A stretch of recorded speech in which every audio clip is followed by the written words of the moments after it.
Hello बच्चों, आज का हमारा टॉपिक है कैपेसिटेंस ऑफ अ कंडक्टर और कैपेसिटी ऑफ अ कंडक्टर। तो जैसा कि इसका नाम सजेस्ट कर रहा है, ये किसी कंडक्टर की कैपेसिटी होगी।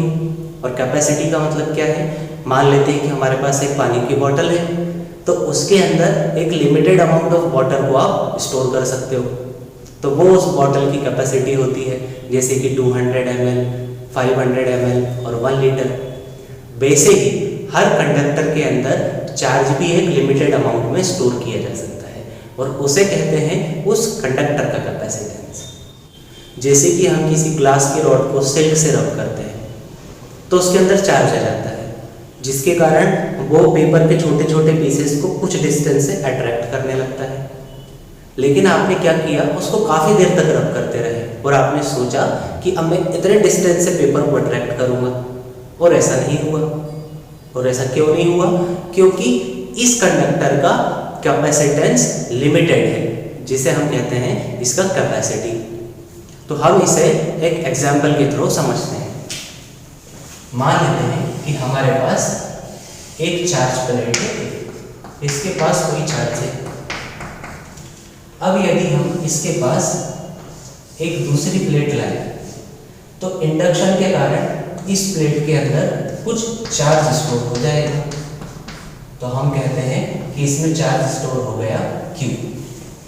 और ये जो चार्ज स्टोर हुआ है, ये डिपेंड करता है कि इन दोनों प्लेट के बीच में पोटेंशियल डिफरेंस कितना है। ये पोटेंशियल डिफरेंस जितना ज़्यादा होगा, चार्ज भी उतना ज़्यादा स्टोर होगा।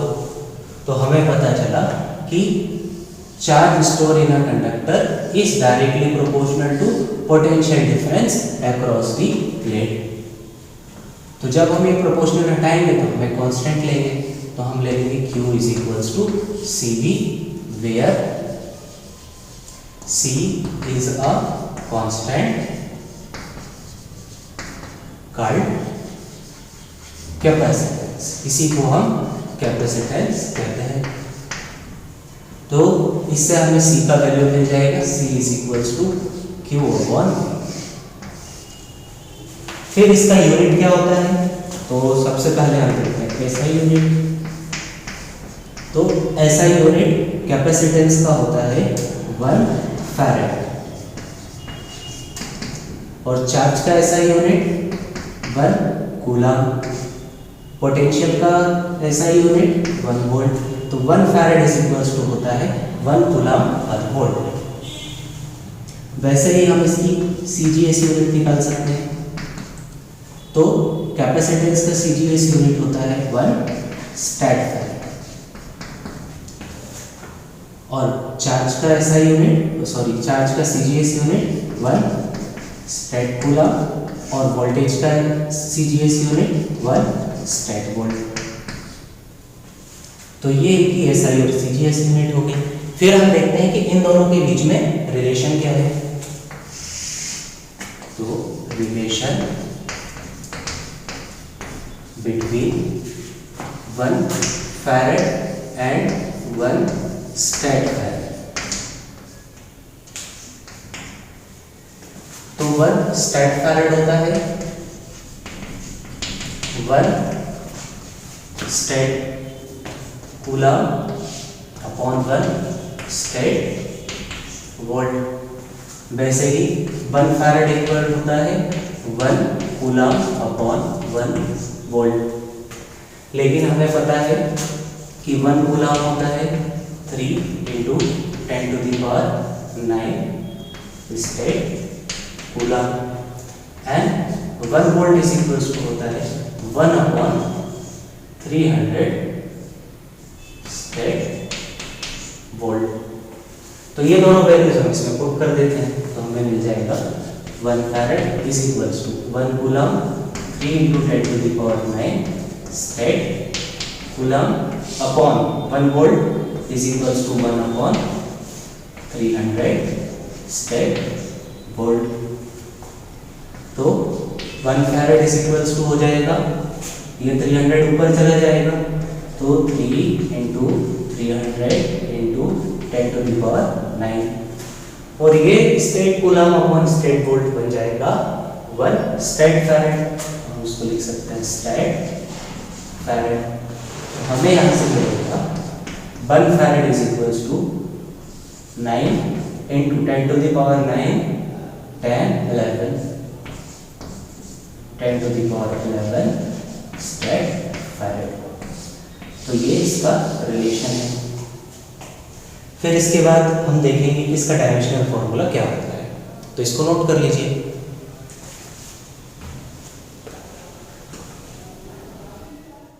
तो कैपेसिटेंस का डायमेंशनल फॉर्मूला हमें अब फाइंड करना है। कैपेसिटेंस का फॉर्मूला होता है C is equals to Q upon V, और V है पोटेंशियल जिसका फॉर्मूला होता है W upon Q, work done पर यूनिट चार्ज। तो C इज इक्वल्स टू हमें मिल जाएगा Q upon W upon Q। तो C इज इक्वल्स टू हो जाएगा Q स्क्वायर अपॉन W। इन दोनों के डायमेंशनल फॉर्मूले प्रूव कर देते हैं। Q का डायमेंशनल फॉर्मूला होता है 80, इसका स्क्वायर, और वर्क का डायमेंशनल फॉर्मूला होता है ml स्क्वायर T इनवर्स 2। तो ये हो जाएगा A स्क्वायर T स्क्वायर और अपॉन में ml स्क्वायर T इनवर्स 2। तो इसका डायमेंशनल फॉर्मूला क्या हो जाएगा, m को ऊपर ले जाएंगे तो m इनवर्स, l ऊपर ले गए तो l इनवर्स 2, T स्क्वायर है और इस माइनस को ऊपर ले जाएंगे तो प्लस 2 हो जाएगा। तो ये हो जाएगा T to the power 4 and A square. तो ये कैपेसिटेंस का डायमेंशनल फॉर्मूला है। फिर ये एक स्केलर क्वांटिटी है या वेक्टर क्वांटिटी, तो कैपेसिटेंस है स्केलर क्वांटिटी होती है। इसके बाद हम देखते हैं कि किसी स्फेरिकल कंडक्टर का आखिर कितना कैपेसिटेंस होता है, तो इसे नोट कर लीजिए। तो अब हम देखते हैं आज का last topic, capacitance of a spherical conductor. तो इसके लिए हम अज्यूम कर लेते हैं कि हमारे पास एक कंडक्टर है जो कि स्फेरिकल है और इस कंडक्टर का रेडियस है कैपिटल R, और इस कंडक्टर को हमने कुछ चार्ज दे दिया है जो कि है +Q, और ये +Q चार्ज इसकी आउटर सरफेस पर आ गया है। यदि इस कंडक्टर की कैपेसिटेंस C हो तो इसकी कैपेसिटेंस का फॉर्मूला हो जाएगा capacitance C is equals to Q upon V, और V है इस आउटर सरफेस पर जो भी पोटेंशियल है। तो किसी भी स्फेरिकल कंडक्टर के लिए पोटेंशियल का फॉर्मूला होता है 1/4 pi epsilon 0K into Q upon R। तो ये वैल्यू हम इसमें पुट कर देते हैं, तो हमें मिल जाएगा C is equals to Q upon 1/4 pi epsilon 0K into Q upon R। तो इस Q से ये Q कैंसिल हो जाएगा, तो इसका कैपेसिटेंस हमको मिल जाएगा 4 पाई एप्सिलॉन 0K R। तो ये स्फेरिकल कंडक्टर की कैपेसिटेंस का फॉर्मूला है। इसका यूनिट हो जाएगा फैरेड।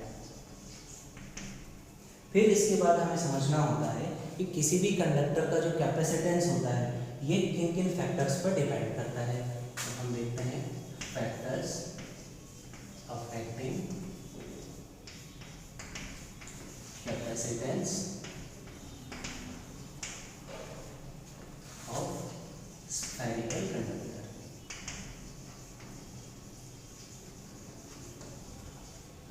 तो नंबर फर्स्ट, हम यदि इस फॉर्मूले को देखें तो हमें पता चलेगा कि ये सारी टर्म्स हैं कांस्टेंट, और यदि इन सारी कांस्टेंट टर्म्स को हटा दिया जाए तो हमको मिलेगा C प्रोपोर्शनल टू R।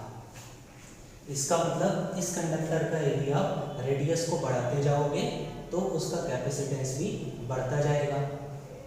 तो किसी भी स्फेरिकल कंडक्टर का जो कैपेसिटेंस होता है वो उसके साइज पर डिपेंड करता है। बड़े कंडक्टर का ज़्यादा कैपेसिटेंस, छोटे कंडक्टर का कम कैपेसिटेंस। सेकेंड, आपको इस फॉर्मूले में दिख रहा है कि जो कैपेसिटेंस है ये इस कांस्टेंट के ऊपर भी डिपेंड कर रहा है। तो किसी भी मीडियम के लिए ये जो डाइलेक्ट्रिक कांस्टेंट है इसकी वैल्यू डिफरेंट होती है। तो किसी भी कंडक्टर का कैपेसिटेंस इस पर भी डिपेंड करता है कि उसके आसपास कौन सा मीडियम है। तो हम लिखते हैं second on medium of surrounding.